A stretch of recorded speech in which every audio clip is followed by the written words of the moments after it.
sepakati sebelumnya ya, bahwa kita akan mempelajari secara daring terlebih dahulu mengenai materi-materi, di mana materi pada minggu ini yaitu yang kita pelajari mengenai teori psikologi keluarga dan kita kaitkan dalam perspektif hukum keluarga. Nah, di dalam teori ini ada 3 yang akan kita bahas. Yang pertama adalah mengenai teori sistem keluarga, di mana teori sistem keluarga ini mengatakan bahwa keluarga itu merupakan sistem yang terbuka.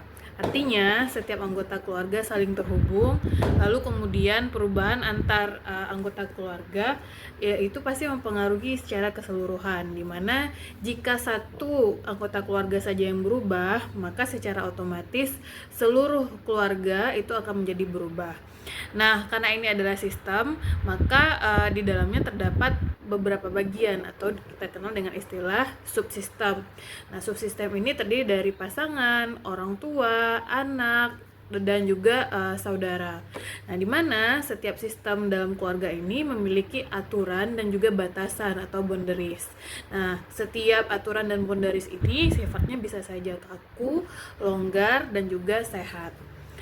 Nah, teori sistem keluarga sendiri itu pertama kali dikembangkan oleh Murray Bowen pada tahun 1978. Murray Bowen ini adalah seorang psikiater yang mengkaji mengenai keluarga dan dialah yang memahami bahwa keluarga itu merupakan sebuah sistem emosional, di mana Bowen ini merasa pada prinsipnya keluarga itu bukan hanya sekedar sekumpulan individu, melainkan satu kesatuan yang saling terikat. Oleh karena itu, Bowen meyakini bahwa perubahan pada satu saja anggota keluarga itu pasti akan mempengaruhi sistem di dalam keluarga tersebut.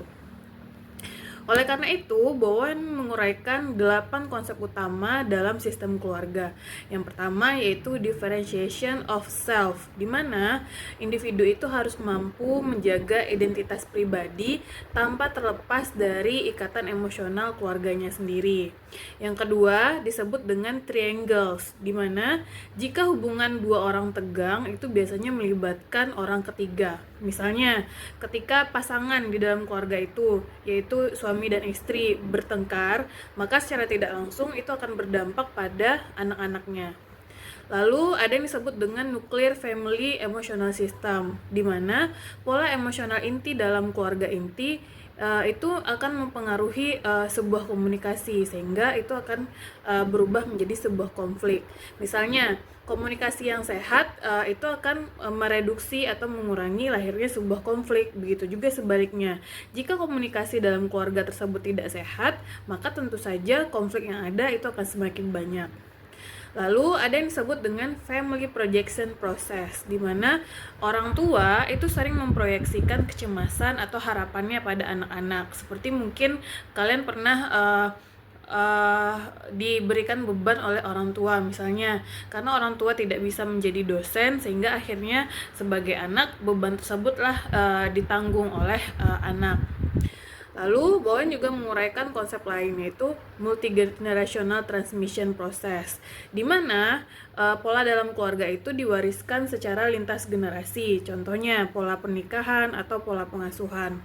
Misalnya orang tua kita itu secara otomatis contoh bagaimana dia diasuh oleh nenek kakek kita, sehingga secara tidak sadar kita kedepannya juga akan memberikan pola asuh yang sama seperti yang kita terima dari kedua orang tua kita. Nah, selanjutnya Bowen juga mengenali sebuah sistem yang disebut dengan emotional cut off, di mana anggota keluarga itu bisa menjauh untuk menghindari konflik. Tapi saat salah satu anggota keluarga itu mulai menjauh, maka itu akan melemahkan ikatan di dalam keluarga tersebut. Lalu istilah lain dari Bowen yaitu sibling position, artinya urutan kelahiran mempengaruhi peran dalam keluarga. Misalnya anak pertama itu dianggap cenderung lebih mendominasi, dan sebaliknya anak bungsu dianggap tidak memiliki suara di dalam keluarga. Lalu konsep yang terakhir yang dicetuskan oleh Bowen adalah societal emotional process, di mana keluarga itu juga dipengaruhi oleh sistem sosial dan juga budaya secara luas, termasuk hukum dan norma, seperti itu. Nah, teori sistem keluarga sendiri juga dikenalkan oleh beberapa ahli lain. Misalnya Salvador Minuchin yang pada tahun 1974 menyatakan bahwa ada istilah yang disebut dengan structural family therapy, di mana Minuchin ini melihat keluarga itu sebagai sistem yang memiliki subsistem, artinya suami, istri, dan juga anak dan saudara kandung, di mana setiap subsistem itu memiliki batasnya masing-masing yang jelas dan fleksibel, karena semakin fleksibel batasan tersebut itu akan menandakan sebuah keluarga itu berfungsi secara sehat. Yang kedua, ada ahli yaitu Olson dan juga Defrine. Di dalam bukunya yang berjudul Marriage and Family, mereka memandang bahwa keluarga itu sebagai sistem yang interaktif, yang saling memiliki kohesi, artinya ada kedekatan secara emosional, dan keluarga itu adalah kelompok yang adaptabilitas, artinya mereka memiliki kemampuan menyesuaikan diri terhadap perubahan. Dan ahli yang terakhir yaitu Beckfar pada tahun 2018, mereka mengungkapkan bahwa keluarga itu dipahami sebagai open system yang terus berinteraksi dengan lingkungannya. Makanya di dalam sebuah keluarga mereka beradaptasi terhadap hukum, budaya, dan agama yang mempengaruhi mereka yang berada di sekitar mereka. Nah, teori sistem keluarga ini berimplikasi dalam hukum keluarga, di mana ketika terjadi konflik, misalnya perceraian, perebutan hak asuh, dan juga pembagian waris, itu tidak bisa dipahami hanya dari individu saja, tetapi sebagai seorang praktisi, kita harus menilainya dari dinamika sistem dari keluarga tersebut. Contohnya, ketika orang tua bercerai, maka anak bukan hanya korban langsung, tetapi menjadi bagian dari triangle, yaitu hubungan emosional 3 arah yang tadi kita sebutkan. Sehingga ketika perceraian terjadi, itu otomatis akan mempengaruhi perkembangan psikologis dari anak tersebut. Dan dalam hukum keluarga Islam, kita melihat bahwa hukum positif itu ada di Indonesia, karena pendekatan sistem ini sangat penting, menyangkut keutuhan keluarga dan juga memandang hak anak serta keadilan pada relasi antar anggota keluarga atau subsistem tadi. Selanjutnya kita masuk pada teori yang kedua, yaitu disebut dengan teori ekologi atau ecological system theory. Teori ekologi keluarga itu pertama kali dikembangkan oleh Yuri Bronfenbrenner pada tahun 1979. Terus teori ini dikenal dengan ecological system theory, di mana teori ini banyak digunakan untuk memahami perkembangan individu dan keluarga terkait dengan konteks lingkungan. Prinsip utama dari teori ini adalah keluarga itu tidak berdiri sendiri, tetapi hidup dalam sistem berlapis yang saling berinteraksi satu dengan lainnya, di mana perilaku dan dinamika keluarga itu dipengaruhi oleh lingkungan terdekat hingga lingkungan yang lebih besar atau lebih global. Dan teori ini membuktikan bahwa ada hubungan timbal balik antara keluarga dengan lingkungannya, atau disebut dengan mutual influence. Nah, teori ekologi ini sendiri ada 5. Ada yang disebut dengan mikrosistem, mesosistem, ekosistem, makrosistem, dan juga kronosistem. Mikrosistem ini dimaksudkan adalah lingkungan terdekat yang langsung mempengaruhi individu atau keluarga. Kita contohkan yaitu interaksi suami istri, orang tua anak, hubungan dengan mertua, maupun dengan sekolah anaknya langsung. Dan dalam hukum keluarga, relasi langsung dalam keluarga inti ini juga berkaitan langsung dengan bagaimana itu perceraian terjadi, hak asuh, dan juga pembagian peran dalam keluarga. Terus lapisan kedua adalah mesosistem, di mana mesosistem ini berarti hubungan antara mikrosistem. Contohnya, hubungan antara keluarga dengan sekolah anak, atau antara keluarga dengan lembaga agama, atau hubungan antara keluarga dengan lembaga hukum. Nah, jika kita kaitkan dalam hukum keluarga, misalnya kasus perceraian itu sering melibatkan mediasi antara keluarga dengan sekolah ataupun dengan pihak pengadilan agama. Lapisan yang ketiga itu adalah ekosistem, di mana ekosistem ini adalah lingkungan yang tidak berhubungan langsung dengan individu, tapi lingkungan ini tetap mempengaruhi. Contohnya, kebijakan dari pemerintah, lalu kemudian profesi atau pekerjaan orang tua, lalu sistem hukum, dan juga layanan sosial. Nah, jika kita kaitkan dalam hukum keluarga, maka ini berdampingan atau bergesekan dengan undang-undang perkawinan, lalu kemudian jika ini berkaitan dengan profesi, maka bisa kita kaitkan dengan kebijakan cuti melahirkan, lalu kemudian bisa juga kita kaitkan dengan program perlindungan anak. Nah, lapisan keempat itu disebut dengan makrosistem, di mana makrosistem ini terkait dengan nilai budaya, norma sosial, agama, dan juga ideologi masyarakat. Bisa kita contohkan mengenai pandangan masyarakat terhadap perceraian, lalu kemudian pandangan masyarakat terhadap poligami, hak-hak anak, dan juga peran gender atau gender roles. Jika kita kaitkan dalam hukum keluarga, maka ini berkaitan dengan norma agama, aturan adat, nilai sosial yang kemungkinan ini akan mempengaruhi putusan dalam peradilan agama. Dan lapisan selanjutnya adalah kronosistem. Kronosistem ini adalah dimensi waktu yang mengalami perubahan seiring dengan perkembangan zaman. Contohnya, perubahan peran gender dalam rumah tangga, lalu kemudian perkembangan hukum keluarga yang terjadi dari UU 1974 hingga revisi terbaru. Jika kita kaitkan dalam studi hukum keluarga, ini berarti kita bisa menilai dari bagaimana perubahan pandangan terhadap hak perempuan, hak anak, dan juga hukum warisan.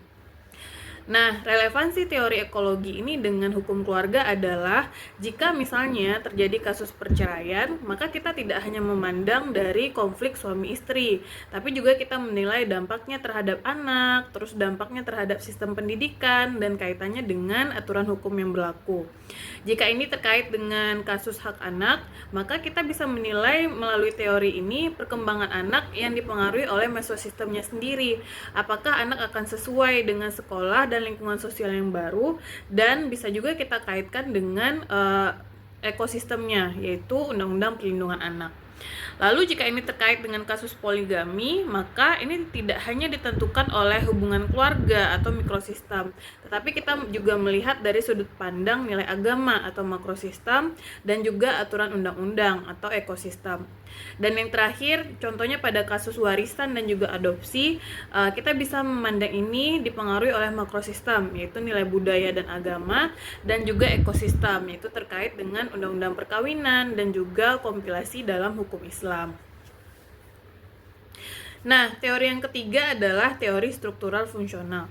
Sebenarnya teori ini merupakan berakar dari sosiologi klasik, khususnya pada pemikiran Emil Durkheim. Kemudian seiring berjalannya waktu dikembangkan lebih sistematis oleh Talcott Parsons dan juga Robert K. Merton, di mana fokus utama dari teori ini adalah melihat masyarakat, termasuk di dalamnya adalah keluarga, sebagai suatu sistem sosial yang di dalamnya memiliki struktur dan fungsi, di mana setiap elemen memiliki peran penting untuk menjaga keteraturan sosial. Makanya konsep utama dalam teori ini ada 3 ya, ada struktur sosial, ada fungsi sosial, dan juga ada keseimbangan serta stabilitas.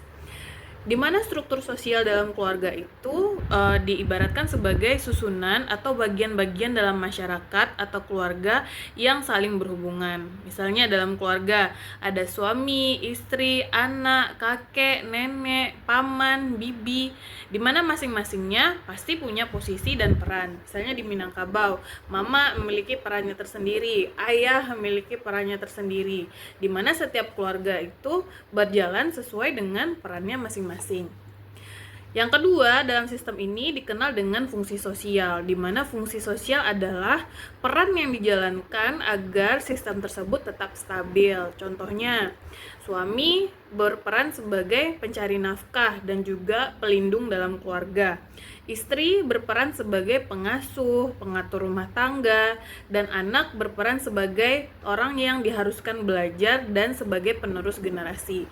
Di mana kita bisa menilai bahwa seiring berkembangnya zaman dan juga bergesernya nilai-nilai budaya, maka kemungkinan peran ini juga akan berubah.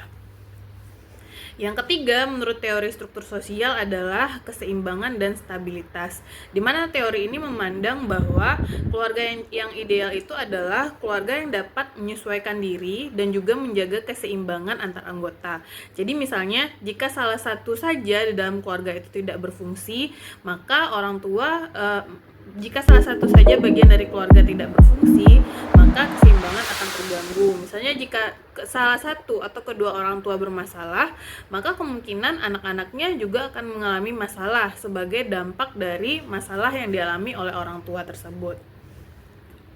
Lalu kemudian pandangan para ahli lain mengenai teori ini, yang pertama jelas saja Emil Durkheim. Dia menyatakan bahwa dalam bukunya The Division of Labor in Society, bahwa masyarakat dan keluarga itu bertahan karena adanya pembagian kerja, sehingga solidaritas dalam keluarga itu berarti mekanisme atau kesamaan atau organis, yang berarti adanya perbedaan peran yang tetap berjalan dan peran tersebut saling melengkapi satu sama lainnya. Yang kedua, pandangan dari Talcott Person. Dia mengatakan bahwa keluarga itu memiliki dua fungsi utama. Yang pertama adalah sosialisasi anak, di mana keluarga itu bertugas sebagai tempat pendidikan pertama untuk anak-anak. Yang kedua, tugas dari keluarga adalah stabilitas kepribadian orang dewasa, di mana keluarga itu ada untuk menjaga kestabilan emosi dari orang tua. Dan Person menekankan pada pembagian peran, bahwa ada pembagian yang disebut dengan instrumental, dan ini harus dijalankan oleh pihak maskulin atau suami, dan pihak yang sifatnya ekspresif, dan ini harus dijalankan oleh wanita atau istri. Pandangan terakhir adalah pandangan Robert K. Merton, yang menyatakan bahwa fungsi dalam keluarga itu bisa saja bersifat manifest atau nyata atau terlihat, dan juga laten atau tidak langsung. Misalnya, fungsi manifest dalam keluarga adalah melahirkan dan mendidik anak, sementara fungsi laten itu bisa berupa bagaimana keluarga itu bisa membentuk jaringan sosial dan membentuk atau mengangkat statusnya sendiri dalam sosial masyarakat. Sehingga dalam teori ini, relevansinya dalam hukum keluarga itu jelas ya. Pertama, jika kita lihat dalam kasus pernikahan dan perceraian, bahwa struktur fungsional itu menekankan stabilitas, sehingga perceraian dianggap sebagai gangguan terhadap fungsi keluarga. Oleh karena itu, hukum perkawinan di Indonesia yaitu UU nomor 1 tahun 1974, Junto UU nomor 16 tahun 2019 itu menekankan asas monogami dan tujuan membentuk keluarga yang bahagia dan juga kekal. Lalu, jika ini dikaitkan dengan hak dan kewajiban suami istri, di mana UU perkawinan itu mengatur pembagian peran suami istri selaras dengan pandangan Person tentang peran instrumental dan juga peran ekspresif. Meski dalam praktek modern, peran ini bisa dianggap lebih fleksibel. Lalu pada kasus hak anak, fungsi utama keluarga adalah sosialisasi dan juga pelindungan anak. Nah, di mana dalam hukum keluarga menegaskan bahwa kewajiban orang tua yaitu memenuhi kebutuhan fisik, pendidikan, dan juga kasih sayang bagi anak-anaknya. Nah, dari teori-teori yang sudah kita bahas tadi, itu ada 3 ya, yaitu teori sistem, teori ekologi, dan juga teori struktur fungsional. Di mana teori sistem itu kita lihat untuk memahami konflik internal dalam keluarga. Teori ekologi kita pakai untuk menganalisis pengaruh eksternal bagi sebuah keluarga, sedangkan teori struktur fungsional untuk melihat peran keluarga untuk menjaga stabilitas di keluarga tersebut. Sehingga ketiga teori ini perlu kita pakai dalam menganalisis hukum dalam keluarga tersebut jika terjadi kasus-kasus yang seperti yang sudah kita jelaskan sebelumnya. Nah, beberapa kasus itu ada ya, misalnya tradisi menarik di Lombok, yaitu adanya kasus perkawinan dini, atau adanya fenomena perceraian buruh migran di Jawa Barat, yang itu bisa disimpulkan sebagai akibat dari faktor ekonomi, atau adanya fenomena poligami di pengadilan agama, yang bisa kita bahas secara hukum, secara agama, dan juga secara latar belakang gender. Pada tabel sudah dilihatkan bahwa dari teori ini fokusnya itu berbeda-beda, di mana teori sistem itu fokus pada interaksi internal antar anggota, teori ekologi itu berfokus pada lapisnya lingkungan, dan teori struktur fungsional itu berfokus pada fungsi dan peran masing-masing anggota keluarga. Nah, kelebihan dari teori-teori ini, teori sistem itu melihat keluarga itu secara holistik. Nah, sedangkan teori ekologi itu melihat keluarga secara komprehensif, dan struktur fungsional itu menilai stabilitas sosial dari keluarga tersebut. Sedangkan kelemahannya pada teori sistem, dia mengabaikan faktor sosial. Tapi dalam ekologi ini sebenarnya setiap lingkungan berlapis itu sulit diukur, sulit kita standarkan. Dan terakhir pada struktur fungsional itu lebih konservatif, karena memang pada zaman ini peran dan status sosial itu cenderung fleksibel tergantung dengan perkembangan zaman. Dan kesemua dari tabel-tabel ini bisa kita gunakan untuk menganalisis kasus-kasus yang berkaitan dengan keluarga. Baik, sekian saja materi pada kesempatan kali ini. Sudah ada 3 teori dari keluarga yang bisa kita pahami bersama-sama. Silakan dibaca materi yang sudah di-share. Ada PPT yang mengiringi atau membersamai video ini. Terima kasih sudah menyimak videonya. Assalamualaikum warahmatullahi wabarakatuh.